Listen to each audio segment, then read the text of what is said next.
ಮಕ್ಕಳೇ ಶುಭೋದಯ, good morning. ನಿನ್ನೆ ಸಮಾಜಶಾಸ್ತ್ರದ ಪರಿಚಯ ಅನ್ನೋಂಥ ಅಧ್ಯಾಯದಲ್ಲಿ ಸಮಾಜಶಾಸ್ತ್ರದ ಪ್ರಾಮುಖ್ಯತೆ ಅಥವಾ ಮಹತ್ವ ಮತ್ತು ಸಮಾಜಶಾಸ್ತ್ರದ ಸಂಬಂಧ ಬೇರೆ ಇತರ ಸಮಾಜ ವಿಜ್ಞಾನದ ವಿಷಯಗಳ ಜೊತೆ ಯಾವ ರೀತಿ ಸಂಬಂಧ ಹೊಂದಿದೆ, ಜೊತೆಗೆ ವ್ಯತ್ಯಾಸ ಹೊಂದಿದೆ ಅನ್ನೋಂಥ ವಿಷಯವನ್ನು ತಿಳ್ಕೊಂಡಿದ್ವಿ. ಹಾಗೆ ಅದರ ಮುಂದುವರೆದ ಭಾಗದಲ್ಲಿ ಆರಂಭಿಕ ವಿದೇಶಿ ಸಮಾಜಶಾಸ್ತ್ರಜ್ಞರುಗಳಲ್ಲಿ ಆಗಸ್ಟ್ ಕಾಮ್ಟೆ ಮತ್ತು ಇನ್ನೊಬ್ರು ಯಾರು ಕಾರ್ಲ್ ಮಾರ್ಕ್ಸ್ ರವರಿಗೆ ಅವ್ರ ಬಗ್ಗೆ ನನ್ನ ಮಾಹಿತಿಯನ್ನು ನಿಮಗೆ ನೀಡಿದೆ. ವಿಶೇಷವಾಗಿ ಕಾರ್ಲ್ ಮಾರ್ಕ್ಸ್ ಏನಿದಾರಲ್ಲ, ಅವರು ವರ್ಗ ಸಂಘರ್ಷ ಹೋರಾಟವನ್ನು ಅಥವಾ ವರ್ಗ ಸಂಘರ್ಷ ಸಿದ್ಧಾಂತವನ್ನು ಪ್ರತಿಪಾದಿಸ್ತಾರೆ. ಈ ಮೂಲಕವಾಗಿ ಈ ಇತಿಹಾಸ ಅನ್ನುವಂಥದ್ದು ಉಳ್ಳವರು ಮತ್ತು ಇಲ್ಲದವರ ನಡುವಿನ ಹೋರಾಟವೇ ಈ ವರ್ಗ ಸಂಘರ್ಷ ಅನ್ನುವಂಥ ಒಂದು ತಮ್ಮ ಅಭಿಪ್ರಾಯವನ್ನು ಅವರು ವ್ಯಕ್ತಪಡಿಸಿರುವಂಥ ವಿಷಯಗಳು. ಜೊತೆಗೆ ಅವರು ಈ ಒಂದು ಸಮಾಜ ವಿಜ್ಞಾನದ ಅಥವಾ ಸಮಾಜಶಾಸ್ತ್ರದ ಬೆಳವಣಿಗೆಗೆ ಅವರು ನೀಡಿರುವಂಥ ಕೊಡುಗೆಗಳ ಬಗ್ಗೆ ನಾವು ತಿಳ್ಕೊಂಡಿದ್ವಿ. ಈಗ ಮುಂದುವರೆದ ಭಾಗದಲ್ಲಿ ಇವತ್ತು ಮತ್ತೊಬ್ಬ ವಿದೇಶಿ ಆರಂಭಿಕ ಸಮಾಜಶಾಸ್ತ್ರಜ್ಞರುಗಳಲ್ಲಿ ಮತ್ತೊಬ್ಬರಾದಂಥವರು ಎಮಿಲಿ ಡರ್ಕಿಮ್ ರವರ ಬಗ್ಗೆ ಇವತ್ತು ತಿಳ್ಕೊಳ್ಳುವಂಥ ಒಂದು ಪ್ರಯತ್ನವನ್ನು ಮಾಡೋಣ. ಮುಖ್ಯವಾಗಿ 19ನೇ ಶತಮಾನದಲ್ಲಿ ಈ ಒಂದು ಫ್ರಾನ್ಸ್ನ ಪ್ರಮುಖ ಸಮಾಜಶಾಸ್ತ್ರಜ್ಞರಾದಂತಹ ಈ ಒಂದು ಎಮಿಲಿ ಡರ್ಕಿಮ್ ಅನ್ನುವಂಥವರು ತಮ್ಮದೇ ಆದಂಥ ಒಂದು ವಾದವನ್ನು ಮಂಡಿಸ್ತಾರೆ. ಅದೇನಪ್ಪ ಅಂದರೆ, ಇತರೆಲ್ಲ ಸಮಾಜ ವಿಜ್ಞಾನಗಳ ರೀತಿಯಲ್ಲಿ ನಮ್ಮ ಸಮಾಜಶಾಸ್ತ್ರವು ಕೂಡ ಅವುಗಳಿಗೆ ಸಮಾನವಾಗಿದೆ, ಅವುಗಳಿಗೆ ಸಮಾನವಾದಂತಹ ವೈಶಿಷ್ಟ್ಯವನ್ನು ಹೊಂದಿದೆ ಅನ್ನುವಂಥ ಒಂದು ಅಭಿಪ್ರಾಯವನ್ನು ಪ್ರಥಮ ಬಾರಿಗೆ ಎಮಿಲಿ ಡರ್ಕಿಮ್ ಅವರು ವ್ಯಕ್ತಪಡಿಸ್ತಾರೆ. ಅಂದರೆ ಬೇರೆ ಸಮಾಜ ವಿಜ್ಞಾನದ ವಿಭಾಗಗಳೇನಿದಾವಲ್ಲ, ಅವುಗಳಿಗೆ ಸಮಾನವಾದಂಥ ವೈಶಿಷ್ಟ್ಯವನ್ನು ಸಮಾಜಶಾಸ್ತ್ರ ಹೊಂದಿದೆ ಅನ್ನುವಂಥ ಒಂದು ಅಭಿಪ್ರಾಯವನ್ನು ಇವರು ಮೊಟ್ಟ ಮೊದಲ ಬಾರಿಗೆ ವ್ಯಕ್ತಪಡಿಸ್ತಾರೆ. ಜೊತೆಗೆ ನಿನ್ನೆ ನಿಮಗೆ ಒಂದು ವಿಷಯ ಹೇಳ್ತಾ ಇದ್ದೆ. ಅದೇನು ಅಂದರೆ, ಸಮಾಜಶಾಸ್ತ್ರದ ಪಿತಾಮಹ ಯಾರು ಅಂತ ಹೇಳಿದೆ? ಆಗಸ್ಟ್ ಕಾಮ್ಟೆ. ಆಗಸ್ಟ್ ಕಾಮ್ಟೆ ಅವರು ಸಮಾಜಶಾಸ್ತ್ರದ ಪಿತಾಮಹ. ಆದರೆ ಇವರನ್ನು ಸಮಾಜಶಾಸ್ತ್ರದ ಬೆಳವಣಿಗೆಯ ಪಿತಾಮಹ ಅನ್ನೋಂಥ ಒಂದು ಹೆಸರಿನಿಂದ ಕರೀತಾರೆ. ಏನಂತ ಕರೀತಾರೆ? ಸಮಾಜಶಾಸ್ತ್ರದ ಬೆಳವಣಿಗೆಯ ಪಿತಾಮಹ ಅನ್ನೋಂಥ ಒಂದು ಹೆಸರಿನಿಂದ ಇವರನ್ನು ಕರೆಯುವಂಥದ್ದನ್ನು ನಾವು ಗಮನಿಸ್ತೇವೆ. ಹೀಗಾಗಿ ಮೊಟ್ಟ ಮೊದಲ ಬಾರಿಗೆ ಸಮಾಜಶಾಸ್ತ್ರವು ಇತರೆಲ್ಲ ಸಮಾಜ ವಿಜ್ಞಾನಗಳಷ್ಟೇ ಸರಿಸಮಾನವಾದಂಥ ಒಂದು ಪ್ರಾಧಾನ್ಯತೆಯನ್ನು ಅಥವಾ ಸಮಾನವಾದಂಥ ಒಂದು ವೈಶಿಷ್ಟ್ಯವನ್ನು ಹೊಂದಿದೆ ಅನ್ನುವಂಥ ಒಂದು ವಿಷಯವನ್ನು ಪ್ರತಿಪಾದಿಸಿದ್ರಿಂದಾಗಿ ಇವರನ್ನು ಸಮಾಜಶಾಸ್ತ್ರದ ಬೆಳವಣಿಗೆಯ ಪಿತಾಮಹ, ಕನ್ಫ್ಯೂಸ್ ಆಗಬೇಡಿ, ಸಮಾಜಶಾಸ್ತ್ರದ ಪಿತಾಮಹ ಆಗಸ್ಟ್ ಕಾಮ್ಟೆ ಅಥವಾ ಆಗಸ್ಟ್ ಕಾಮ್ಟೆ. ಸಮಾಜಶಾಸ್ತ್ರದ ಬೆಳವಣಿಗೆಯ ಪಿತಾಮಹ ಯಾರು ಅಂದರೆ ಎಮಿಲಿ ಡರ್ಕಿಮ್ ಅನ್ನೋಂಥವ್ರು. ಇವರ ಮೂಲ ಪ್ರದೇಶ ಯಾವುದು ಅಂದರೆ ಫ್ರಾನ್ಸಿನ ಲೊರೋಯಿನ್ ಅನ್ನುವಂಥ ಪ್ಲೇಸ್.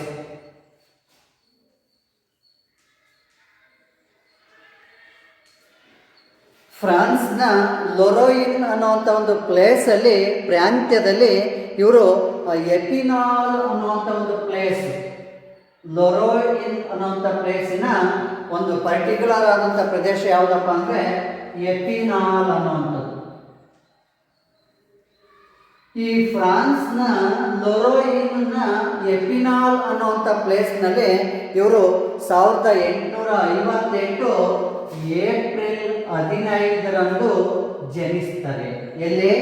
ಫ್ರಾನ್ಸ್ನ ಲೊರೋಯಿನ್ ಪ್ರಾಂತ್ಯದ ಎಪಿನಾಲ್ ಅನ್ನುವಂಥ ಪ್ಲೇಸ್ನಲ್ಲಿ 1858 ಏಪ್ರಿಲ್ 15ರಂದು ಇವರು ಜನಿಸಿದ್ರು ಅನ್ನುವಂಥದ್ದು ಗೊತ್ತಾಗುತ್ತೆ. ಜೊತೆಗೆ ಇವರು ಒಬ್ಬ ಯಹೂದಿ ಜನಾಂಗಕ್ಕೆ ಸೇರಿದಂಥವ್ರಾಗಿದ್ದರು. ಜೊತೆಗೆ ಅಲ್ಲೇ ಲೋಕಲ್ಲು ಎಪಿನಾಲ್ ಅನ್ನುವಂಥ ಪ್ಲೇಸಲ್ಲಿದ್ದಂತಹ ಎಪಿನಾಲ್ ಎಂಬ ಪ್ಲೇಸ್ನಲ್ಲಿ ಅಥವಾ ಶಾಲೆಯಲ್ಲಿ ಇವರು ಪ್ರತಿಭಾವಂತ ವಿದ್ಯಾರ್ಥಿಯಾಗಿ ನಂತರ ತಮ್ಮ ವಿದ್ಯಾಭ್ಯಾಸವನ್ನು ಮುಗಿಸಿದ ನಂತರ ಅಧ್ಯಾಪಕರಾಗಿ ಅಥವಾ ಲೆಕ್ಚರರ್ ಆಗಿ ತಮ್ಮ ಒಂದು ಸೇವೆಯನ್ನು ಅಥವಾ ವೃತ್ತಿಯನ್ನು ಆರಂಭಿಸ್ತಾರೆ. ಇಂಥ ಸಂದರ್ಭದಲ್ಲಿ ಇವರು ಹಲವಾರು ಕೃತಿಗಳನ್ನು ರಚಿಸೋದ್ರ ಮೂಲಕವಾಗಿ ಸಮಾಜಶಾಸ್ತ್ರದ ಬೆಳವಣಿಗೆಗೆ ಕಾರಣೀಭೂತರಾಗ್ತಾರೆ. ಹಾಗೆ ಸಮಾಜಶಾಸ್ತ್ರದ ಬೆಳವಣಿಗೆಯ ಪಿತಾಮಹ ಅನ್ನೋಂಥ ಒಂದು ಹೆಸರನ್ನು ಕೂಡ ಪಡ್ಕೊಳ್ತಾರೆ. ಹಾಗಾದರೆ ಇವರು ರಚಿಸಿದಂಥ ಕೃತಿಗಳು ಯಾವ್ಯಾವಪ್ಪ ಅಂದರೆ, ಒಂದು the division of labour in society,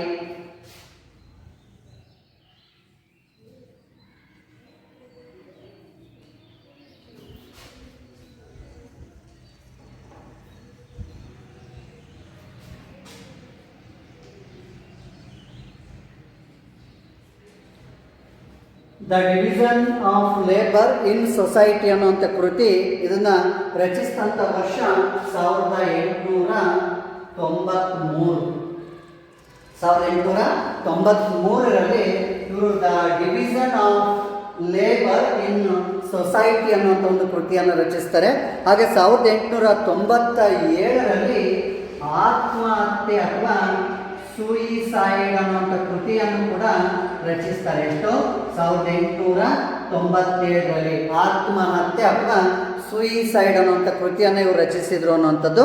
ಹಾಗೆ 1895ರಲ್ಲಿ the rules of sociological method,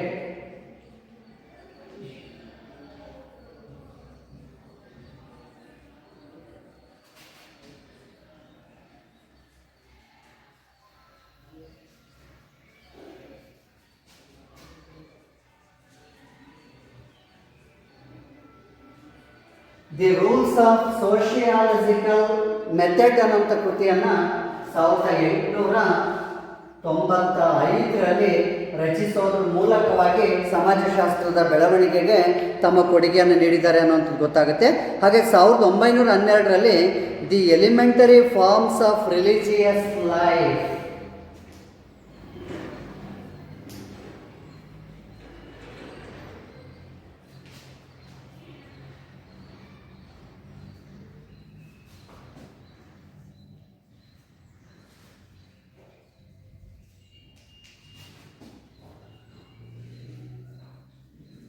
the elementary forms of religious life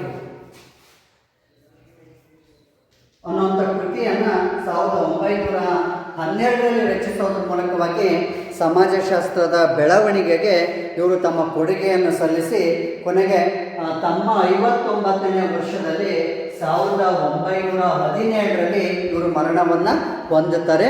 ಇವಿಷ್ಟು ಎಮಿಲಿ ಡರ್ಕಿಮ್ ರವರು ಸಮಾಜಶಾಸ್ತ್ರದ ಬೆಳವಣಿಗೆಗೆ ನೀಡಿದಂತಹ ಕೃತಿಗಳು. ಒಂದು 1893ರಲ್ಲಿ ರಚಿಸಿದಂಥ the division of labour in society ಅನ್ನುವಂಥ ಕೃತಿ, ಹಾಗೆ 1897ರಲ್ಲಿ ರಚಿಸಿದಂಥ ಸೂಯಿಸೈಡ್ ಅನ್ನುವಂಥ ಒಂದು ಕೃತಿ, ಹಾಗೆ 1895ರಲ್ಲಿ ರಚಿಸಿದಂತಹ ದ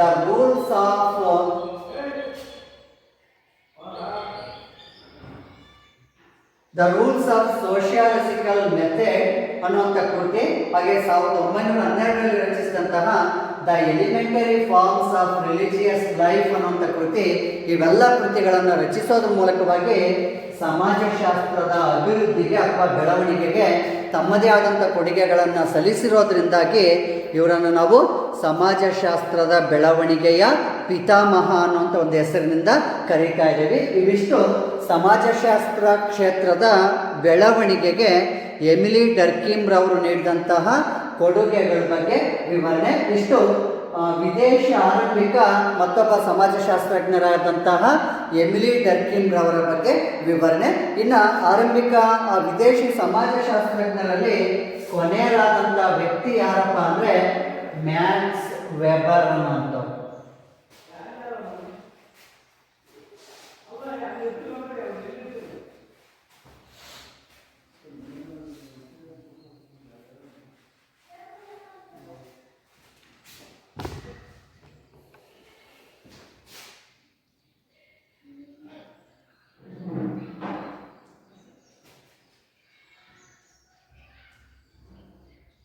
ಮ್ಯಾಕ್ಸ್ ವೆಬರು ಇವ್ರ ಜೀವಿತದ ಅವಧಿ 1864ರಿಂದ 1920. ಈ ಅವಧಿಯಲ್ಲಿ 56 ವರ್ಷಗಳ ತನಕ ಇವರು ಬದುಕಿ ಸಮಾಜಶಾಸ್ತ್ರದ ಬೆಳವಣಿಗೆಗೆ ತಮ್ಮ ಅದ್ಭುತವಾದಂಥ ಕೊಡುಗೆಯನ್ನು ಸಲ್ಲಿಸಿದಂತಹ ಮತ್ತೊಬ್ಬ ಆರಂಭಿಕ ವಿದೇಶಿ ಸಮಾಜಶಾಸ್ತ್ರಜ್ಞ ಅಂತ ಹೇಳ್ಬೋದು. ಅವ್ರು ಯಾರು? ಮ್ಯಾಕ್ಸ್ ವೆಬರ್ ಅನ್ನೋವಂಥವ್ರು. ಇವ್ರ ಬಗ್ಗೆ ನಾವು ಹೇಳಬೇಕು ಅಂದರೆ ಇವ್ರದ್ದು ಸಮಾಜ ವಿಜ್ಞಾನ ಕ್ಷೇತ್ರದಲ್ಲಿ ಒಂದು ಅವಿಸ್ಮರಣೀಯ ಹೆಸರು ಅಥವಾ ವ್ಯಕ್ತಿತ್ವ ಅಂತ ಹೇಳ್ತಾರೆ.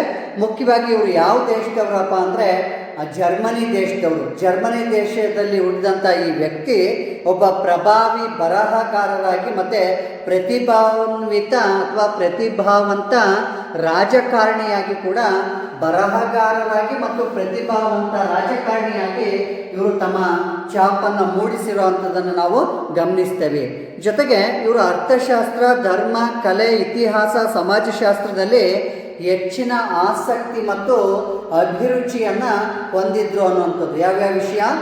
ಕಾನೂನು, ಅರ್ಥಶಾಸ್ತ್ರ, ಧರ್ಮ, ಕಲೆ ಮತ್ತು ಇತಿಹಾಸ. ಇದರಲ್ಲಿ ವಿಶೇಷವಾದಂತಹ ಆಸಕ್ತಿ ಮತ್ತು ಅಭಿರುಚಿಯನ್ನು ಹೊಂದಿದ್ರು ಅನ್ನುವಂಥದ್ದು.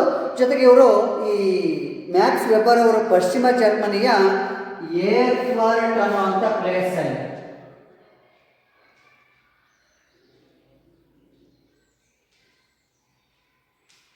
ಪಶ್ಚಿಮ ಜರ್ಮನಿಯ ಏರ್ಫರ್ಟ್ ಅನ್ನುವಂಥ ಪ್ಲೇಸ್ನಲ್ಲಿ ಏಪ್ರಿಲ್ 21, 1864ರಂದು ಜನನವನ್ನು ಹೊಂದುತ್ತಾರೆ. ಎಲ್ಲಿ? ಜರ್ಮನಿಯ ಏರ್ಫರ್ಟ್ ಅನ್ನುವಂಥ ಪ್ಲೇಸಲ್ಲಿ ಏಪ್ರಿಲ್ 21, 1864ರಲ್ಲಿ ಜನಿಸ್ತಾರೆ. ಜೊತೆಗೆ ಇವರಿಗೆ ವಿಶೇಷವಾದಂಥ ಒಂದು ಆಸಕ್ತಿ, ಅಭಿರುಚಿ ಕಾನೂನು, ಇತಿಹಾಸ, ರಾಜ್ಯಶಾಸ್ತ್ರ, ಅರ್ಥಶಾಸ್ತ್ರ, ಕಲೆ ಇತ್ಯಾದಿ ಕ್ಷೇತ್ರಗಳಲ್ಲಿ ಇತ್ತು ಅನ್ನೋವಂಥದ್ದು ನಮಗೆ ಗೊತ್ತಾಗುತ್ತೆ. ಜೊತೆಗೆ ಇವರು, ನಾವು ನಿನ್ನೆ ಹೇಳಿದ್ದೆ ನಿಮಗೆ, ಕ್ರಿಶ್ಚಿಯನ್ನರಲ್ಲಿ 2 ಪಂಗಡಗಳಿದ್ದಾವೆ. ಒಂದು ಪ್ರೊಟೆಸ್ಟೆಂಟ್ ಅನ್ನುವಂಥದ್ದು, ಇನ್ನೊಂದು ಕ್ಯಾಥೋಲಿಕ್ ಅನ್ನುವಂಥದ್ದು. ಇವರು ಪ್ರೊಟೆಸ್ಟೆಂಟ್ ಪಂಗಡದಲ್ಲಿ ಏರ್ಫರ್ಟ್ನಲ್ಲಿ ಏಪ್ರಿಲ್ 21, 1864ರಂದು ಜನಿಸಿದರು ಅನ್ನುವಂಥದ್ದು. ಜೊತೆಗೆ ತಮ್ಮ 18ನೇ ವಯಸ್ಸಿನಲ್ಲಿ ಜರ್ಮನಿಯ ಹೀಡಲ್ಬರ್ಗ್ ವಿಶ್ವವಿದ್ಯಾನಿಲಯದಲ್ಲಿ ಕಾನೂನು ವಿದ್ಯಾರ್ಥಿಯಾಗಿ ಸೇರ್ಪಡೆಯಾಗ್ತಾರೆ. ಜೊತೆಗೆ ಕಾನೂನು ಶಾಸ್ತ್ರದಲ್ಲಿ ಆ ಹಿಡಲ್ಬರ್ಗ್ ಅನ್ನುವಂಥ ಪ್ಲೇಸಲ್ಲಿದ್ದಂಥ ಕಾನೂನು ಕಾಲೇಜಿನಲ್ಲಿ PhD ಕೂಡ ಇವರು ಮುಗಿಸಿದ್ರು ಅನ್ನುವಂಥದ್ದು. ಹಾಗೆ PhD ಮುಗಿಸಿದ ನಂತರದಲ್ಲಿ ಬರ್ಲಿನ್ ವಿಶ್ವವಿದ್ಯಾನಿಲಯದಲ್ಲಿ ಕಾನೂನು ಉಪನ್ಯಾಸಕರಾಗಿ ಸೇವೆಗೆ ಸಲ್ಲಿಸ್ತಾರೆ. ಕಾನೂನು ಕ್ಷೇತ್ರದಲ್ಲಿ ಕಾನೂನು ಪದವಿ ಪಡೆದ ಮೇಲೆ, PhD ಪದವಿ ಪಡೆದ ಮೇಲೆ ಆ ಒಂದು ಬರ್ಲಿನ್ ನಗರದಲ್ಲಿ ಪ್ರಾಧ್ಯಾಪಕರಾಗಿ ಅಥವಾ ಬೋಧಕರಾಗಿ ಸೇವೆಯನ್ನು ಸಲ್ಲಿಸ್ತಾರೆ. ಹೀಗೆ ಸೇವೆಯನ್ನು ಸಲ್ಲಿಸಿದಂಥ ವ್ಯಕ್ತಿ 1920ರಂದು ಮರಣವನ್ನು ತಮ್ಮ 56ನೇ ವರ್ಷದಲ್ಲಿ ಹೊಂದಿದ್ರು ಅನ್ನುವಂಥದ್ದು. ಇವರು ತಮ್ಮ ಜೀವಿತದ ಅವಧಿಯಲ್ಲಿ ಸಮಾಜಶಾಸ್ತ್ರ ವಿಷಯದ ಒಂದು ಬೆಳವಣಿಗೆಗೆ ತಮ್ಮ ಅದ್ಭುತವಾದಂಥ ಕೃತಿಗಳನ್ನು ರಚಿಸೋದ್ರ ಮೂಲಕವಾಗಿ ಕೊಡುಗೆಯನ್ನು ಸಲ್ಲಿಸಿದ್ದಾರೆ. ಅವು ಯಾವ್ಯಾವಪ್ಪ ಇವರು ರಚಿಸಿದಂಥ ಕೃತಿಗಳು ಅಂದರೆ 1910ರಲ್ಲಿ ರಚಿಸಿದಂತಹ the German sociological society,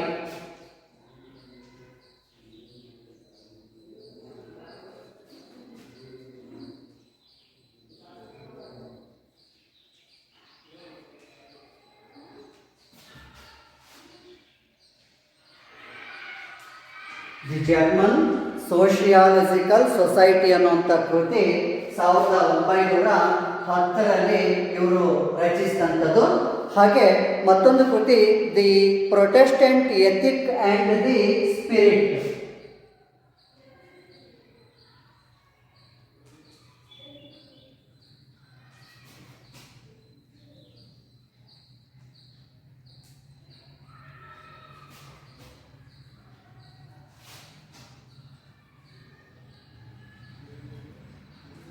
The Protestant Ethic and the Spirit of Capitalism.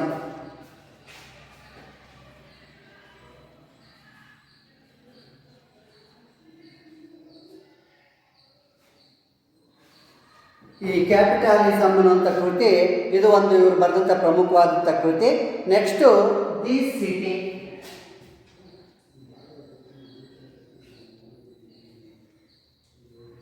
The city ಅನ್ನುವಂಥ ಕೃತಿಯನ್ನು ಬರೀತಾರೆ. ಹಾಗೆ ಎಕಾನಮಿ ಆ್ಯಂಡ್ ಸೊಸೈಟಿ,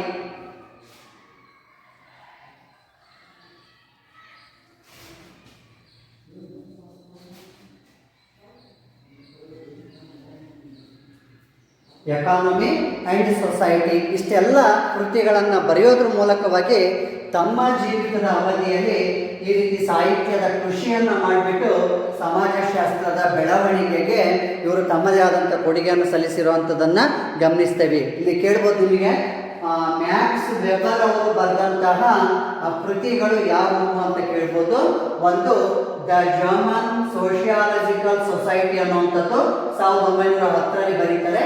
ಹಾಗೆ the Protestant ethic and the spirit of capitalism ಅನ್ನುವಂಥ ಒಂದು ಕೃತಿ ಆಗಿರ್ಬೋದು. ದ ಸಿಟಿ ಅನ್ನುವಂಥ ಕೃತಿ ಆಗಿರ್ಬೋದು. ಇಕಾನಮಿ ಆ್ಯಂಡ್ ಸೊಸೈಟಿ ಅನ್ನುವಂಥ ಕೃತಿ ಆಗಿರ್ಬೋದು. ಇತ್ಯಾದಿ ಕೃತಿಗಳನ್ನು ರಚಿಸೋದ್ರ ಮೂಲಕವಾಗಿ ಇವರು ಈ ಸಮಾಜಶಾಸ್ತ್ರ ವಿಷಯದ ಬೆಳವಣಿಗೆಗೆ ತಮ್ಮ ಒಂದು ಕೊಡುಗೆಯನ್ನು ಸಲ್ಲಿಸಿರುವಂಥದ್ದನ್ನು ಗಮನಿಸ್ತೇವೆ. ಮಕ್ಕಳೇ, ಇಷ್ಟು ಈ ಆರಂಭಿಕ ವಿದೇಶಿ ಸಮಾಜಶಾಸ್ತ್ರಜ್ಞರುಗಳ ಬಗ್ಗೆ ವಿವರಣೆ. ಅದರಲ್ಲಿ August Comte, Karl Marx, Emile Durkheim ಮತ್ತು ಮ್ಯಾಕ್ಸ್ ವೆಬ್ಬರು ಇವ್ರ ಬಗ್ಗೆ ನಾವು ವಿಚಾರಗಳನ್ನು ತಿಳ್ಕೊಂಡ್ವಿ. ಈಗ ನಮ್ಮ ಭಾರತದಲ್ಲಿ ಈ ಸಮಾಜಶಾಸ್ತ್ರದ ಬೆಳವಣಿಗೆಗೆ ಕೊಡುಗೆಯನ್ನು ನೀಡಿದಂತಹ ಹಲವಾರು ಆರಂಭಿಕ ಭಾರತದ ಸಮಾಜಶಾಸ್ತ್ರಜ್ಞರುಗಳು ಯಾರ್ಯಾರು ಅನ್ನೋಂಥ ಒಂದು ವಿಷಯವನ್ನು ನಾವು ಇವಾಗ ತಿಳ್ಕೊಳ್ಳೋಣ.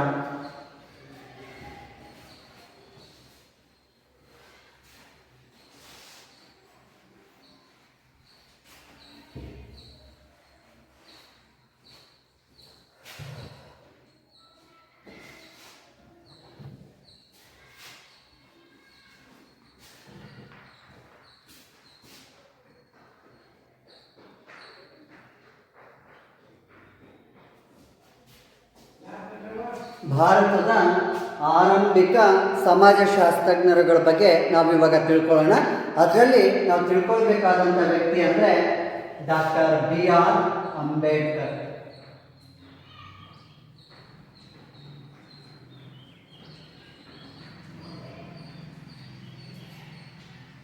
ಡಾಕ್ಟರ್ BR ಅಂಬೇಡ್ಕರ್ ಇವರ ಒಂದು ಸಾಧನೆಗಳ ಬಗ್ಗೆ ಇವತ್ತು ನಾವು ತಿಳ್ಕೊಳ್ಳುವಂಥ ಪ್ರಯತ್ನವನ್ನು ಮಾಡೋಣ.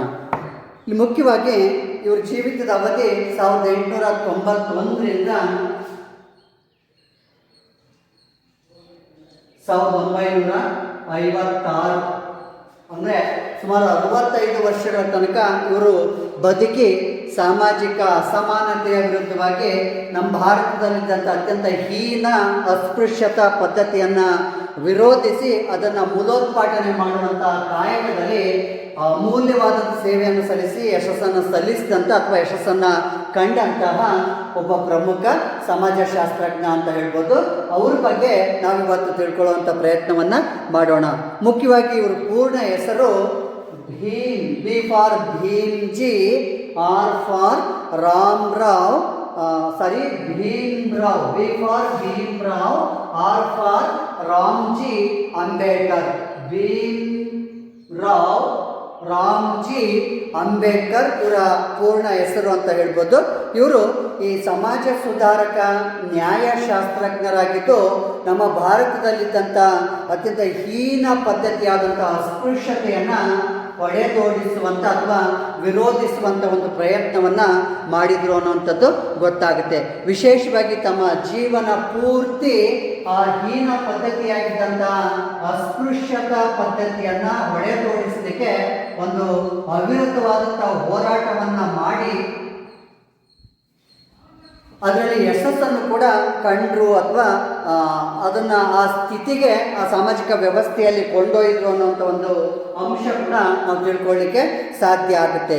ಇಲ್ಲಿ ಮುಖ್ಯವಾಗಿ ಭಾರತದ ಸಾಂಸ್ಕೃತಿಕ ಅಸಮಾನತೆ ಆಗಿರ್ಬೋದು ಅಥವಾ ಶ್ರೇಣೀಕೃತ ಶೋಷಣೆ ಆಗಿರ್ಬೋದು ಅಥವಾ ತಾರತಮ್ಯ ಆಗಿರ್ಬೋದು ಅಥವಾ ದೌರ್ಜನ್ಯ ಆಗಿರ್ಬೋದು.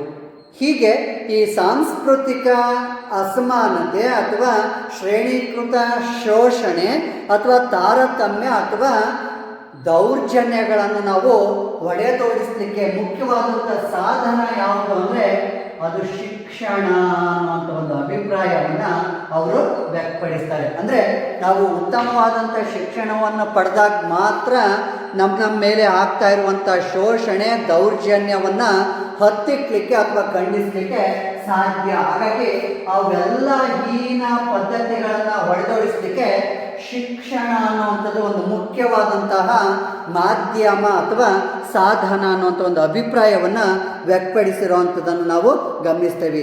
ಜೊತೆಗೆ ಇವರು ಹೇಳ್ತಾರೆ, ಶಿಕ್ಷಣ ಅನ್ನುವಂಥದ್ದು ಸಾಮಾಜಿಕ ಬದಲಾವಣೆಯ ಪ್ರಮುಖ ಸಾಧನ ಅಂತ ಹೇಳ್ತಾರೆ. ಶಿಕ್ಷಣದ ಬಗ್ಗೆ ಅಂಬೇಡ್ಕರ್ ಅವರ ನಿಲುವೇನು ಅಂತ ಕೇಳಿದಾಗ ನೀವು ಈ ವಿಚಾರಗಳನ್ನು ಬರೀಬೇಕಾಗುತ್ತೆ.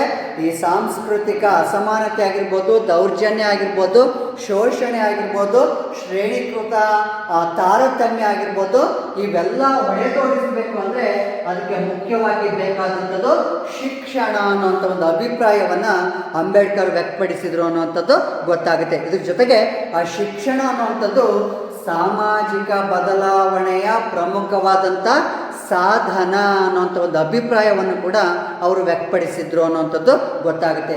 ಇನ್ನೂ ಮುಂದುವರೆದು ಹೇಳ್ತಾರೆ ಅವರು, ಶಿಕ್ಷಣ ಅನ್ನುವಂಥದ್ದು ಹುಲಿಯ ಹಾಲು ಇದ್ದಂತೆ, ಹುಲಿಯ ಕೆಚ್ಚಲಿನಲ್ಲಿದ್ದಂಥ ಇರುವಂಥ ಹಾಲಿದ್ದಂತೆ.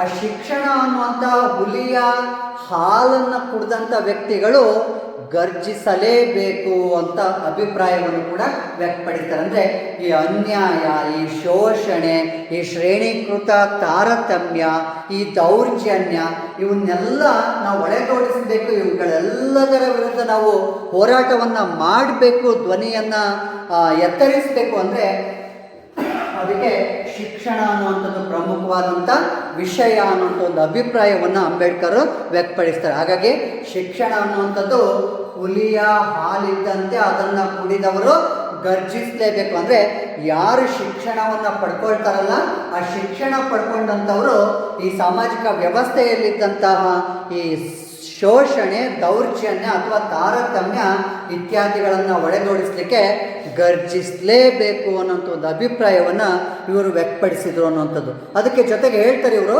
ಶಿಕ್ಷಣ ಅನ್ನುವಂಥದ್ದು ತರ್ಕಸಮ್ಮತವಾದಂಥ ಮತ್ತು ವಿಮರ್ಶಾತ್ಮಕವಾದಂಥ ಒಂದು ವಿಶ್ಲೇಷಣೆ ಮಾಡಲು ಬೇಕಾಗುವಂಥ ಸಂಪನ್ಮೂಲಗಳನ್ನು ಗಳಿಸಿಕೊಳ್ಳಲು ಇರುವಂಥ ಮಾರ್ಗ ಅಂತ ಹೇಳ್ತಾರೆ. ಅಂದರೆ ಯಾವುದು ಸರಿ, ಯಾವುದು ತಪ್ಪು, ಯಾವುದು ಒಮ್ಮತ, ಯಾವುದು ಒಮ್ಮತವಲ್ಲದ್ದು ಅನ್ನುವಂಥ ನಿರ್ಧಾರ ತಗೊಳ್ಬೇಕು ಅಂದರೆ ಅದಕ್ಕೆ ಮುಖ್ಯವಾಗಿ ಈ ಶಿಕ್ಷಣ ಅನ್ನುವಂಥದ್ದು ಯಾವುದೇ ವ್ಯಕ್ತಿಗೆ ಅತಿ ಅಗತ್ಯ ಅನ್ನುವಂಥ ಒಂದು ಅಂಶವನ್ನು ಇವರು ಹೇಳ್ತಾ ಹೋಗ್ತಾರೆ. ಜೊತೆಗೆ ವಿಶೇಷವಾಗಿ ಈ ಭಾರತೀಯ ಸಾಮಾಜಿಕ ಸಂದರ್ಭದಲ್ಲಿ ಪೂರ್ವಾಗ್ರಹಗಳ ಅಪಾಯಗಳು ಮತ್ತು ಪೂರ್ವಾಗ್ರಹಗಳಿಂದ ದೂರ ರೂಪ ಪಡೆಯುವಂಥ ಸಾಮಾಜಿಕ ತೇಜೋವಧೆಗಳನ್ನು ಕಾರಣಗಳನ್ನು ತರ್ಕಸಮ್ಮತವಾಗಿ ಚರ್ಚಿಸಲಿಕ್ಕೆ ಕೂಡ ಈ ಒಂದು ಶಿಕ್ಷಣ ಅಗತ್ಯ ಅನ್ನೋಂಥ ಒಂದು ಅಭಿಪ್ರಾಯವನ್ನು ವ್ಯಕ್ತಪಡಿಸ್ತಾರೆ. ಈ ಪೂರ್ವಾಗ್ರಹಗಳಾಗಿರ್ಬೋದು ಅಥವಾ ಮೂಢನಂಬಿಕೆಯ ಭಾವನೆಗಳಾಗಿರ್ಬೋದು ಅಥವಾ ಈ ಒಂದು ಇದು ಯಾವುದೋ ತೇಜೋವಧೆಗಳು ಅಂತ ನಡೀತಾವಲ್ಲ, ಬೇರೆಯವರ ವ್ಯಕ್ತಿತ್ವವನ್ನು ಹೀಯಾಳಿಸುವಂಥದ್ದು, ಅಂಥದ್ರ ಬಗ್ಗೆ ಆಗಿರ್ಬೋದು. ಇವೆಲ್ಲದ್ರ ಬಗ್ಗೆ ನಮಗೆ ವಾಸ್ತವಿಕ ಪರಿಜ್ಞಾನ ಬೇಕು ಅಂದರೆ, ಬೇರೆಯವ್ರ ಬಗ್ಗೆ ಸುಖ ಸುಮ್ಮನೆ ನಾವು ಮಾತಾಡೋದನ್ನು ನಿಲ್ಲಿಸಬೇಕು ಅಂದರೆ ಅದಕ್ಕೆ ಶಿಕ್ಷಣ ಅನ್ನುವಂಥದ್ದು ಅತಿ ಅಗತ್ಯವಾಗಿ ಬೇಕಾಗುತ್ತೆ ಅಂತ ಹೇಳ್ತಾರೆ.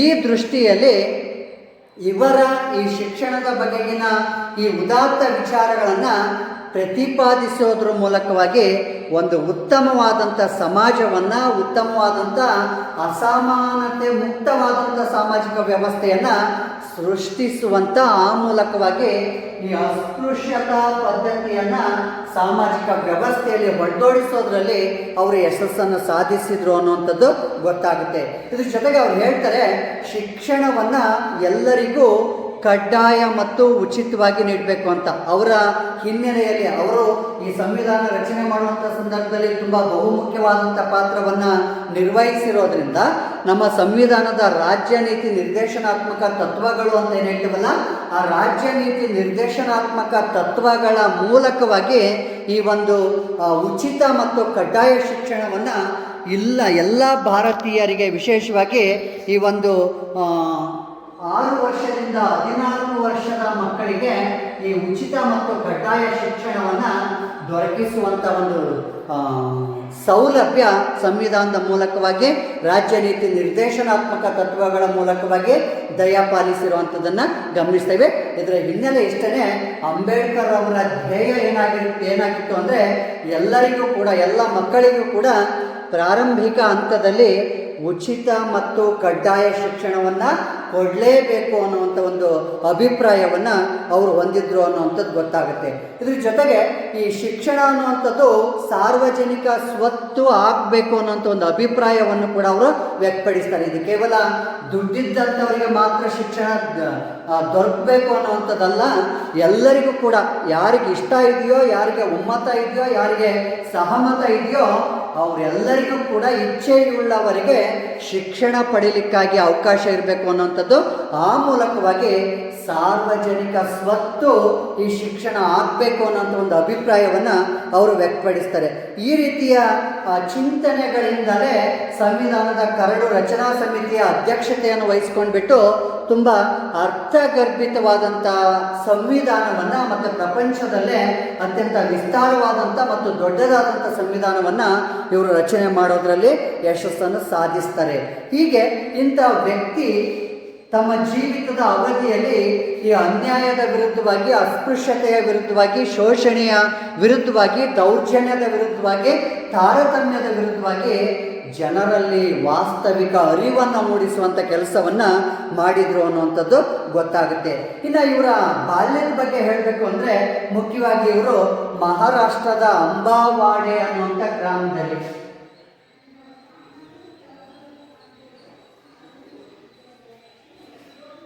ಮಹಾರಾಷ್ಟ್ರದ ಅಂಬಾವಾಡಿ ಅನ್ನುವಂಥ ಒಂದು ಗ್ರಾಮದಲ್ಲಿ ಇವರು ಏಪ್ರಿಲ್ 14, 1891ರಂದು ಜನಿಸ್ತಾರೆ. ಏಪ್ರಿಲ್ 14, 1891ರಂದು ಮಹಾರಾಷ್ಟ್ರದ ರತ್ನಗಿರಿ ಜಿಲ್ಲೆಯ ಅಂಬಾವಾಡಿ ಅನ್ನುವಂಥ ಪ್ಲೇಸಲ್ಲಿ ಇವರು ಜನಿಸ್ತಾರೆ. ಹೀಗೆ ಜನಿಸಿದಂಥ ವ್ಯಕ್ತಿ 6 ವರ್ಷ ವಯಸ್ಸಿನವರಾಗಿದ್ದಾಗ ತನ್ನ ತಾಯಿಯನ್ನು ಕಳ್ಕೊಳ್ತಾರೆ. ಕೊನೆಗೆ ತನ್ನ ಚಿಕ್ಕಮ್ಮ ಮೀರಾಬಾಯಿ ಅವರ ಜೊತೆಗೆ ಇವರು ಬೆಳೆದ್ಬಿಟ್ಟು ಶಿಕ್ಷಣವನ್ನು ಪಡ್ಕೊಳ್ಳುವಂಥ ಒಂದು ಪ್ರಯತ್ನವನ್ನು ಸತಾರ ಅನ್ನುವಂಥ ಒಂದು ಪ್ಲೇಸಲ್ಲಿ ಮಾಡ್ತಾರೆ. ಹಾಗೆ ನೆಕ್ಸ್ಟ್ 1907ರಲ್ಲಿ ಮುಂಬೈನ ಪ್ರಖ್ಯಾತ ಎಲ್ಫಿನ್ಸ್ಟನ್ ಅನ್ನುವಂಥ ಒಂದು ಪ್ರೌಢಶಾಲೆಗೆ ಸೇರಿಬಿಟ್ಟು ಅಲ್ಲಿ ಫಸ್ಟ್ ಕ್ಲಾಸಲ್ಲಿ ತೇರ್ಗಡೆಯನ್ನು ಹೊಂದುತ್ತಾರೆ. ಈ ಅವಧಿಯಲ್ಲಿ ಅವರು ರಮಾಬಾಯಿ ಅನ್ನುವಂಥ ಒಬ್ಬ ಮಹಿಳೆಯನ್ನು ಕೂಡ ವಿವಾಹವಾದರು ಅನ್ನುವಂಥದ್ದು ಗೊತ್ತಾಗುತ್ತೆ. ಆದರೆ ಇವರ ಒಂದು ಪ್ರತಿಭಾ ಶಕ್ತಿಯಿಂದ ಆಗಿನ ಕಾಲದಲ್ಲೇ ಅಂದಿನ ಬಾಂಬೆಯ ಮಹಾರಾಜರಿಂದ ವಾರ್ಷಿಕವಾಗಿ 25 ರೂಪಾಯಿಗಳ ಒಂದು ವಿದ್ಯಾರ್ಥಿ ವೇತನವನ್ನು ಅಥವಾ ಗೌರವ ಧನವನ್ನು ಪಡೆಯೋದ್ರ ಮೂಲಕವಾಗಿ ಇವರು BA ಪದವಿಯನ್ನು ಪಡೆದುಬಿಟ್ಟು ಹಾಗೆ 1916ರಲ್ಲಿ ಕೊಲಂಬಿಯಾ ವಿಶ್ವವಿದ್ಯಾನಿಲಯದಿಂದ ಡಾಕ್ಟರೇಟನ್ನು ಕೂಡ ಪಡಿತಾರೆ. ಜೊತೆಗೆ ಇವರು ತಮ್ಮ ಜೀವಿತದ ಅವಧಿಯಲ್ಲಿ ಸಮಾಜವನ್ನು ಎಚ್ಚರಿಸಲಿಕ್ಕಾಗಿ, ಸಮಾಜದಲ್ಲಿ ವಾಸ್ತವಿಕ ವಿಚಾರಗಳನ್ನು ಬಿತ್ತಲಿಕ್ಕಾಗಿ ಅವರು ಹಲವಾರು ವಿಚಾರಗಳನ್ನು ಸಮಾಜಕ್ಕೆ ತಿಳಿಸುವಂಥ ಉದ್ದೇಶಕ್ಕಾಗಿ ಹಲವಾರು ಪತ್ರಿಕೆಗಳನ್ನು ಆರಂಭಿಸಿದ್ರು ಅನ್ನುವಂಥದ್ದು. ಮುಖ್ಯವಾಗಿ 3 ಪತ್ರಿಕೆಗಳನ್ನು ಅವರು ಆರಂಭಿಸಿದ್ರು ಅನ್ನುವಂಥದ್ದು. ಒಂದು ಮೂಕ ನಾಯಕ ಅನ್ನುವಂಥದ್ದು, 2 ಬಹಿಷ್ಕೃತ ಭಾರತ ಅನ್ನುವಂಥದ್ದು, 3ನೇದು ಸಮತ ಅನ್ನುವಂಥದ್ದು. ಹೀಗೆ ಈ ಒಂದು ಪತ್ರಿಕೆಗಳನ್ನು ಆರಂಭಿಸೋದ್ರ ಮೂಲಕವಾಗಿ ಜನರಲ್ಲಿ ದೌರ್ಜನ್ಯದ ಹೊರತಾದಂತಹ ವಾಸ್ತವಿಕ ಅರಿವನ್ನು ಮೂಡಿಸುವಂಥ ಕೆಲಸವನ್ನು ಆ ಪತ್ರಿಕೆಗಳ ಮೂಲಕವಾಗಿ ಮಾಡಿದ್ರು ಅನ್ನುವಂಥದ್ದು ಗೊತ್ತಾಗುತ್ತೆ. ಜೊತೆಗೆ ಇವರು ಈ ಸಮಾಜಶಾಸ್ತ್ರದ ಬೆಳವಣಿಗೆಗೆ ಹಲವಾರು ಕೃತಿಗಳನ್ನು ರಚಿಸೋದ್ರ ಮೂಲಕವಾಗಿ ತಮ್ಮದೇ ಆದಂಥ ಒಂದು ಕೊಡುಗೆಯನ್ನು ಸಲ್ಲಿಸ್ತಾರೆ. ಹಾಗಾದರೆ ಇವರು ರಚಿಸಿದಂಥ ಕೃತಿಗಳು ಯಾವ್ಯಾವಪ್ಪ ಅಂದರೆ ಜಾತಿ ವಿನಾಶ ಅನ್ನುವಂಥ ಕೃತಿ 1936ರಲ್ಲಿ ರಚಿಸಿದಂಥದ್ದು.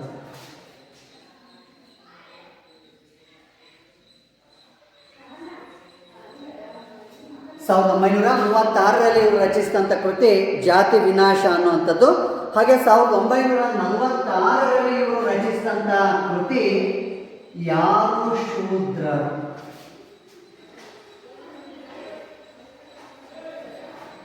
ಯಾರು ಶೂದ್ರರು ಅನ್ನುವಂಥ ಒಂದು ಕೃತಿಯನ್ನು ಕೂಡ ಬರೀತಾರೆ. ಹಾಗೆ 1957ರಲ್ಲಿ ಬುದ್ಧ ಮತ್ತು ಅವನ ಧಮ್ಮ, 1957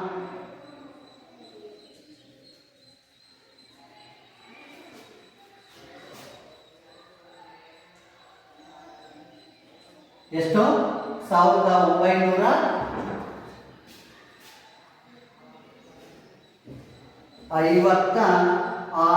ಹೀಗೆ ತಮ್ಮ ಜೀವಿತದ ಅವಧಿಯಲ್ಲಿ ಇಂತಹ ಹಲವಾರು ಕೃತಿಗಳನ್ನು ರಚಿಸಿದಂಥ ಅಂಬೇಡ್ಕರ್ ಅವರು ಡಿಸೆಂಬರ್ 6, 1956ರಲ್ಲಿ ಮರಣವನ್ನು ಹೊಂದುತ್ತಾರೆ. ಹೀಗೆ ತಮ್ಮ ಜೀವಿತದ ಅವಧಿಯಲ್ಲಿ ಸಾಮಾಜಿಕ ಅಸಮಾನತೆಯ ವಿರುದ್ಧವಾಗಿ ಜೊತೆಗೆ ಶಿಕ್ಷಣದ ಮಹತ್ವವನ್ನು ಅಂದಿನ ಜನರಲ್ಲಿ ಬಿತ್ತೋದ್ರ ಮೂಲಕವಾಗಿ ಎಲ್ಲರಿಗೂ ಶಿಕ್ಷಣದ ಸೌಲಭ್ಯಗಳು ದೊರೆಯಬೇಕು ಮತ್ತು ಉಚಿತವಾಗಿ ದೊರೆಯಬೇಕು ಅನ್ನುವಂಥದ್ದು, ಮತ್ತು ಅದು ಸಾರ್ವಜನಿಕ ಸ್ವತ್ತು ಆಗಬೇಕು ಶಿಕ್ಷಣ ಅನ್ನುವಂಥದ್ದು, ನಮ್ಮಲ್ಲಿ ವಾಸ್ತವಿಕ ಪರಿಜ್ಞಾನ ಬರಬೇಕು ಅಂದರೆ ಅದು ಶಿಕ್ಷಣದಿಂದ ಮಾತ್ರ ಸಾಧ್ಯ ಅನ್ನುವಂಥ ಈ ಒಂದು ಸತ್ಯವನ್ನು ಅಂದಿನ ಸಾಮಾಜಿಕ ವ್ಯವಸ್ಥೆಗೆ ಬಿತ್ತುವಂಥ ಕೆಲಸವನ್ನು ಅಂಬೇಡ್ಕರ್ ಮಾಡಿದರು ಅನ್ನುವಂಥದ್ದು. ವಿಶೇಷವಾಗಿ ಈ ಮೇಲ್ವರ್ಗದವರು ಅಸ್ಪೃಶ್ಯರನ್ನೇನು ಅತ್ಯಂತ ಕೀಳಾಗಿ ಕಾಣ್ತಾ ಇದ್ರಲ್ಲ, ತುಚ್ಛವಾಗಿ ಕಾಣ್ತಾ ಇದ್ರಲ್ಲ, ಕೀಳಾಗಿ ನಡೆಸ್ಕೊಳ್ತಾ ಇದ್ರಲ್ಲ, ಆ ಹೀನ ಆಚರಣೆಯ ವಿರುದ್ಧವಾಗಿ ಅವಿರತವಾದಂಥ ಹೋರಾಟವನ್ನು ಮಾಡಿಬಿಟ್ಟು ಸಂವಿಧಾನದ ಮೂಲಕವಾಗಿ ಅವರಿಗೆ ಒಂದು ಸಮಾನ ಸೌಲಭ್ಯಗಳನ್ನು ಒದಗಿಸುವಂಥ ಪ್ರಯತ್ನದಲ್ಲಿ ಯಶಸ್ಸನ್ನು ಕೂಡ ಸಾಧಿಸಿದ್ರು ಅನ್ನುವಂಥದ್ದು ಗೊತ್ತಾಗುತ್ತೆ. ಇಷ್ಟು ಭಾರತದ ಆರಂಭಿಕ ಸಮಾಜಶಾಸ್ತ್ರಜ್ಞರುಗಳಲ್ಲಿ ಒಬ್ಬರಾದಂತಹ ಅಂಬೇಡ್ಕರ್ ಅವರ ಜೀವನ ಮತ್ತು ಸಾಧನೆಗಳ ಬಗ್ಗೆ ವಿವರಣೆ. ಇಷ್ಟು ಅಂಬೇಡ್ಕರ್ ಬಗ್ಗೆ ವಿವರಣೆ. ಮುಖ್ಯವಾಗಿ ಅವರು ಬರೆದಂಥ ಕೃತಿಗಳು 1936ರಲ್ಲಿ ಬರೆದಂಥ ಜಾತಿ ವಿನಾಶ ಅನ್ನುವಂಥ ಕೃತಿ, ಹಾಗೆ 1946ರಲ್ಲಿ ಬರೆದಂತಹ ಯಾರು ಶೂದ್ರರು ಅನ್ನುವಂಥ ಕೃತಿ, ಹಾಗೆ 1956ರಲ್ಲಿ ಬರೆದಂತಹ ಬುದ್ಧ ಮತ್ತು ಅವನ ಧಮ್ಮ ಅಥವಾ ಅವನ ಧರ್ಮ ಅನ್ನುವಂಥ ಒಂದು ಕೃತಿಯಾಗಿರ್ಬೋದು. ಹೀಗೆ ಇಂಥ ಕೃತಿಗಳನ್ನು ರಚಿಸೋದ್ರ ಮೂಲಕವಾಗಿ ಇವರು ಈ ಸಮಾಜಶಾಸ್ತ್ರ ವಿಭಾಗದ ಬೆಳವಣಿಗೆಗೆ ತಮ್ಮದೇ ಆದಂಥ ಕೊಡುಗೆಯನ್ನು ಸಲ್ಲಿಸಿರುವಂಥದ್ದನ್ನು ನಾವು ಗಮನಿಸ್ತೇವೆ. ಇಷ್ಟು ಅಂಬೇಡ್ಕರ್ ಅವರು ಸಮಾಜಶಾಸ್ತ್ರದ ಬೆಳವಣಿಗೆಗೆ ನೀಡಿದಂತಹ ಕೊಡುಗೆಗಳ ಬಗ್ಗೆ ವಿವರಣೆ. ಇನ್ನು ನೆಕ್ಸ್ಟು ಆರಂಭಿಕ ಭಾರತದ ಸಮಾಜಶಾಸ್ತ್ರಜ್ಞರುಗಳಲ್ಲಿ ಮತ್ತೊಬ್ಬ ಪ್ರಮುಖರಾದಂಥ ವ್ಯಕ್ತಿ ಅಂದರೆ GS ಗುರ್ರೆ.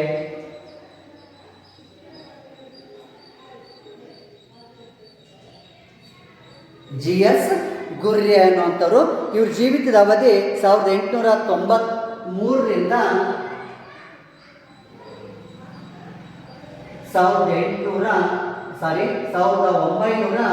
1993, ಒಟ್ಟು 90 ವರ್ಷ ಬದುಕೋದ್ರ ಮೂಲಕವಾಗಿ ಈ ಸಮಾಜಶಾಸ್ತ್ರ ವಿಭಾಗದ ಬೆಳವಣಿಗೆಗೆ ಇವರು ತಮ್ಮದೇ ಆದಂಥ ಕೊಡುಗೆಯನ್ನು ಸಲ್ಲಿಸಿರುವಂಥದ್ದನ್ನು ಗಮನಿಸ್ತೇವೆ.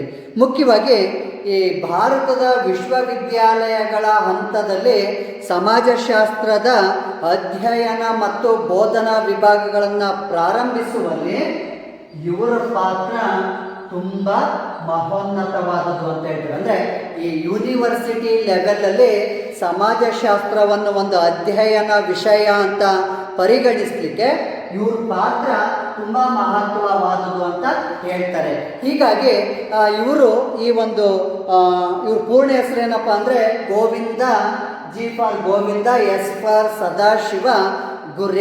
ಗೋವಿಂದ ಸದಾಶಿವ ಗುರ್ರೆ ಅನ್ನುವಂಥದ್ದು ಇವರು ಪೂರ್ಣ ಹೆಸರು. ಇವರು ವಿಶ್ವವಿದ್ಯಾನಿಲಯಗಳ ಮಟ್ಟದಲ್ಲಿ ಸಮಾಜಶಾಸ್ತ್ರವನ್ನು ಒಂದು ಪ್ರತ್ಯೇಕವಾದಂಥ ಅಧ್ಯಯನ ವಿಭಾಗ ಮಾಡಲಿಕ್ಕೆ ಅಥವಾ ಪ್ರಾರಂಭಿಸಲಿಕ್ಕೆ ಕಾರಣರಾದಂಥ ಪ್ರಮುಖರಾದಂಥ ವ್ಯಕ್ತಿ ಅಂತ ಹೇಳ್ಬೋದು. ಇವರು ಕೂಡ ಮಹಾರಾಷ್ಟ್ರದ ಮಾಲ್ವನ್ ಅನ್ನುವಂಥ ಪ್ಲೇಸಲ್ಲಿ, ಮಹಾರಾಷ್ಟ್ರದ ಮಾಲ್ವನ್ ಅನ್ನುವಂಥ ಪ್ಲೇಸ್ನಲ್ಲಿ ಡಿಸೆಂಬರ್ 12, 1893ರಂದು ಜನಿಸ್ತಾರೆ. ಮಹಾರಾಷ್ಟ್ರದ ಮಾಲ್ವನ್ ಅನ್ನುವಂಥ ಪ್ಲೇಸಲ್ಲಿ ಡಿಸೆಂಬರ್ 12, 1893ರಲ್ಲಿ ಇವರು ಜನಿಸಿದ್ರು ಅನ್ನುವಂಥದ್ದು. ಜೊತೆಗೆ ಮುಂಬೈ ವಿಶ್ವವಿದ್ಯಾನಿಲಯದಲ್ಲಿ ಕಾನೂನು ಶಿಕ್ಷಣವನ್ನು ಪಡೆದುಬಿಟ್ಟು, ಕಾಲೇಜು ಶಿಕ್ಷಣವನ್ನು ಪಡೆದುಬಿಟ್ಟು ನೆಕ್ಸ್ಟು ಲಂಡನ್ನಿನ ಕೇಂಬ್ರಿಡ್ಜ್ ವಿಶ್ವವಿದ್ಯಾನಿಲಯದಲ್ಲಿ PhD ಪದವಿಯನ್ನು ಕೂಡ ಪಡೆದು ನೆಕ್ಸ್ಟ್ ಭಾರತಕ್ಕೆ ಬಂದು 1924ರಲ್ಲಿ ಮುಂಬೈ ಯೂನಿವರ್ಸಿಟಿಯಲ್ಲಿ ಅಥವಾ ಬಾಂಬೆ ಯೂನಿವರ್ಸಿಟಿಯಲ್ಲಿ ಇವರು ಸಮಾಜಶಾಸ್ತ್ರದ ಬೋಧನೆ ಮತ್ತು ಅಧ್ಯಯನ ವಿಭಾಗವನ್ನು ಪ್ರಾರಂಭಿಸಿ ಅದರ ಸಂಸ್ಥಾಪಕ ಮುಖ್ಯಸ್ಥರಾದರು ಪ್ರಾಧ್ಯಾಪಕರಾಗಿ ಸೇವೆಯನ್ನ ಸಲ್ಲಿಸ್ತಾರೆ. ಲಂಡನ್ನಿನ ಕೇಂಬ್ರಿಡ್ಜ್ ಯೂನಿವರ್ಸಿಟಿಯಲ್ಲಿ ಶಿಕ್ಷಣ ಪಡೆದಂಥ PhD ಪಡೆದಂಥ ಈ ವ್ಯಕ್ತಿ 1924ರಲ್ಲಿ ಭಾರತಕ್ಕೆ ಬಂದ್ಬಿಟ್ಟು ಮುಂಬೈ ವಿಶ್ವವಿದ್ಯಾನಿಲಯದಲ್ಲಿ ಸಮಾಜಶಾಸ್ತ್ರ ಅನ್ನುವಂಥ ಒಂದು ವಿಷಯದ ಪ್ರತ್ಯೇಕ ಅಧ್ಯಯನ ವಿಭಾಗವನ್ನು ಆರಂಭಿಸಲಿಕ್ಕೆ ಕಾರಣರಾಗಿ ಅದರ ಒಂದು ಮುಖ್ಯಸ್ಥರಾಗಿ ಕೂಡ ಸೇವೆಯನ್ನು ಸಲ್ಲಿಸ್ತಾರೆ. ಜೊತೆಗೆ ಇವರ ಸಂಶೋಧನಾ ಪುಸ್ತಕಗಳು ಯಾವ್ಯಾವಪ್ಪ ಅಂದರೆ, ಇವರು ಬರೆದಂಥ ಪ್ರಮುಖವಾದಂಥ ಪುಸ್ತಕಗಳು caste and race in India,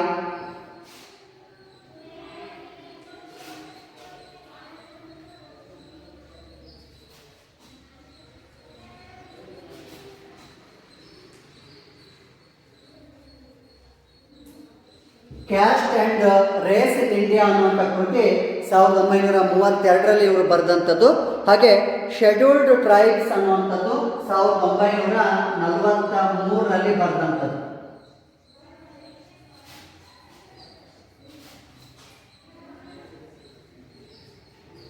scheduled tribes ಅನ್ನುವಂಥ ಕೃತಿ 1943ರಲ್ಲಿ ಬರೆದಂಥದ್ದು.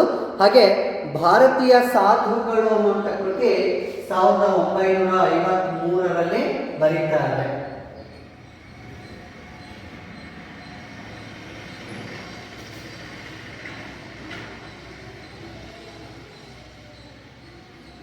ಭಾರತೀಯ ಸಾಧುಗಳು ಅನ್ನುವಂಥ ಕೃತಿಯನ್ನು 1953ರಲ್ಲಿ ಬರೆದ್ರು ಅನ್ನುವಂಥದ್ದು. ಇದಲ್ಲದೆ ಸುಮಾರು 30ಕ್ಕೂ ಹೆಚ್ಚು ಪುಸ್ತಕಗಳನ್ನು ಇವರು ರಚಿಸೋದ್ರ ಮೂಲಕವಾಗಿ ಈ ಒಂದು ಸಮಾಜಶಾಸ್ತ್ರದ ಬೆಳವಣಿಗೆಗೆ ತಮ್ಮದೇ ಆದಂಥ ಕೊಡುಗೆಗಳನ್ನು ಸಲ್ಲಿಸಿರುವಂಥದ್ದನ್ನು ಗಮನಿಸ್ತೇವೆ. ತಮ್ಮ ವಿದ್ವತ್ಪೂರ್ಣವಾದಂಥ ಜ್ಞಾನದಿಂದಾಗಿ, ಪರಿಜ್ಞಾನದಿಂದಾಗಿ ಭಾರತದಲ್ಲಿ ಮೊಟ್ಟ ಮೊದಲ ಬಾರಿಗೆ ಸಮಾಜ ವಿಜ್ಞಾನವನ್ನು ಕೂಡ ಒಂದು ಅಧ್ಯಯನ ವಿಭಾಗವಾಗಿ ವಿಶ್ವವಿದ್ಯಾನಿಲಯದ ಹಂತದಲ್ಲಿ ಪ್ರಾರಂಭಿಸಲಿಕ್ಕೆ ಇವರು ಕೊಡುಗೆಯನ್ನು ಸಲ್ಲಿಸಿದರು ಅನ್ನುವಂಥದ್ದು. ಹಾಗೆ ಇವರು ಸಮಾಜಶಾಸ್ತ್ರದ ಬೆಳವಣಿಗೆಗೆ ಹಲವಾರು ಕೃತಿಗಳನ್ನು ರಚಿಸಿ ಕೊಡುಗೆ ಕೊಟ್ಟಿರುವಂಥದ್ದನ್ನು ಗಮನಿಸ್ತೇವೆ. ಅದರಲ್ಲಿ 1932ರಲ್ಲಿ ಇವರು ರಚಿಸಿದಂಥ ಕೃತಿ caste and race in India ಅನ್ನುವಂಥದ್ದು. ಹಾಗೆ 1943ರಲ್ಲಿ ರಚಿಸಿದಂಥ ಕೃತಿ ಶೆಡ್ಯೂಲ್ಡ್ ಟ್ರೈಬ್ಸ್ ಅನ್ನುವಂಥದ್ದು. ಹಾಗೆ 1953ರಲ್ಲಿ ಇವರು ರಚಿಸಿದಂಥ ಕೃತಿ ಭಾರತೀಯ ಸಾಧುಗಳು ಅನ್ನುವಂಥದ್ದು. ಇಂಥ ಕೃತಿಗಳನ್ನು ರಚಿಸೋದ್ರ ಮೂಲಕವಾಗಿ ಈ ಸಮಾಜಶಾಸ್ತ್ರ ವಿಭಾಗದ ಬೆಳವಣಿಗೆಗೆ ಅಥವಾ ಅಭಿವೃದ್ಧಿಗೆ ತಮ್ಮದೇ ಆದಂಥ ಕೊಡುಗೆಯನ್ನು ಮತ್ತು ವಿಶೇಷವಾಗಿ ಸಮಾಜಶಾಸ್ತ್ರದ ವಿಭಾಗಕ್ಕೆ ಒಂದು ಕೊಡುಗೆ ಏನು ಅಂದರೆ ಪ್ರತ್ಯೇಕವಾದಂಥ ಅಧ್ಯಯನ ವಿಭಾಗವನ್ನು ಆ ವಿಷಯಕ್ಕೆ ಪ್ರಾರಂಭಿಸಲಿಕ್ಕೆ ವಿಶ್ವವಿದ್ಯಾನಿಲಯದ ಹಂತದಲ್ಲಿ ಇವರು ತಮ್ಮ ಕಾರ್ಯವನ್ನು ನಿರ್ವಹಿಸಿರುವಂಥದ್ದನ್ನು ಗಮನಿಸ್ತೇವೆ. ಇಷ್ಟು ಈ ಒಂದು GS ಗುರ್ರೆ ಮತ್ತು ಈ ಅಂಬೇಡ್ಕರರ ಸಾಧನೆಗಳ ಬಗ್ಗೆ ವಿವರಣೆ. Next MN Srinivas, C Parvathamma, Iravati Karve, AR Desai ಅಂತ ಬರ್ತಾರೆ. ಅವರ ಕೊಡುಗೆಗಳ ಬಗ್ಗೆ ನೆಕ್ಸ್ಟ್ ಕ್ಲಾಸಲ್ಲಿ ತಿಳ್ಕೊಳ್ಳೋಣ. ಓಕೆನಾ? ಓಕೆ. ಈಗ ಇವತ್ತು ಹೇಳಿದಂಥ ವಿಷಯದ ಬಗ್ಗೆ ಏನಾದರೂ ಡೌಟ್ಸ್ ಇದ್ದರೆ ಕೇಳ್ಬೋದು, ಇಲ್ಲ ಅಂದರೆ ಹೋಮ್ವರ್ಕಿಗೆ ಪ್ರಶ್ನೆ ಕೊಡ್ತೇನೆ. ಏನಾದರೂ ಡೌಟ್ಸ್ ಇದೆಯಾ? ಇಲ್ಲ. ಹೋಮ್ವರ್ಕಿಗೆ ಪ್ರಶ್ನೆ ಬರ್ಕೊಳ್ಳಿ. ಹಾಗಾದರೆ ಸಮಾಜಶಾಸ್ತ್ರ ಕ್ಷೇತ್ರಕ್ಕೆ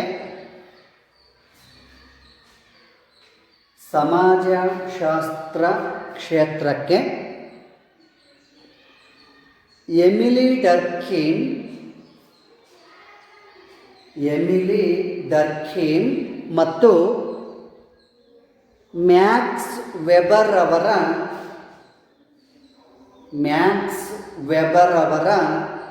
ಕೊಡುಗೆಗಳೇನು?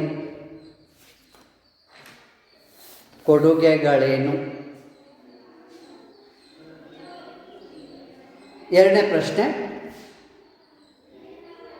ಶಿಕ್ಷಣದ ಬಗ್ಗೆ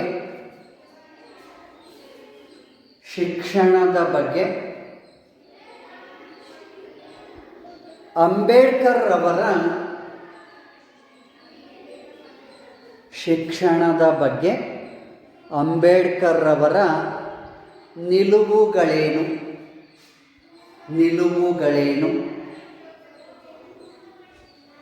ಕೊನೆ ಪ್ರಶ್ನೆ, GS ಗುರ್ರೆರವರು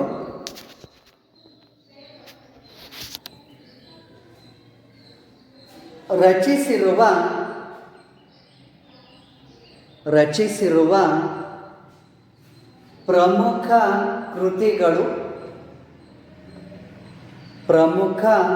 ಕೃತಿಗಳು ಯಾವುವು? ಜಿ ಎಸ್ ಗುರ್ರೇರವರು ರಚಿಸಿರುವ ಪ್ರಮುಖ ಕೃತಿಗಳು ಯಾವುವು? ಮಕ್ಕಳೇ, ಎಷ್ಟು ಪ್ರಶ್ನೆಗೆ ಹೋಮ್ವರ್ಕ್ ಬರ್ಕೊಂಡು ಬನ್ನಿ. ಇನ್ನೊಂದು ಕ್ಲಾಸ್ ಆಗುತ್ತೆ. ಇನ್ನು 4 ಆರಂಭಿಕ ಪ್ರಸಿದ್ಧರಾದಂಥ ಭಾರತೀಯ ಸಮಾಜಶಾಸ್ತ್ರಜ್ಞರುಗಳಿದ್ದಾರೆ. ಅವ್ರು ಯಾರ್ಯಾರು ಅಂದರೆ M N Srinivas, C Parvathamma, Iravati Karve ಮತ್ತು ಎ ಆರ್ ದೇಸಾಯಿ ಅನ್ನುವಂಥವ್ರು. ಅವ್ರ ಬಗ್ಗೆ ಸಮಾಜಶಾಸ್ತ್ರ ವಿಭಾಗದ ಬೆಳವಣಿಗೆಗೆ ಅವರ ಕೊಡುಗೆಗಳ ಬಗ್ಗೆ ಮುಂದಿನ ತರಗತಿಯಲ್ಲಿ ತಿಳ್ಕೊಳ್ಳೋಣ. ಓಕೆನಾ? Okay, thank you.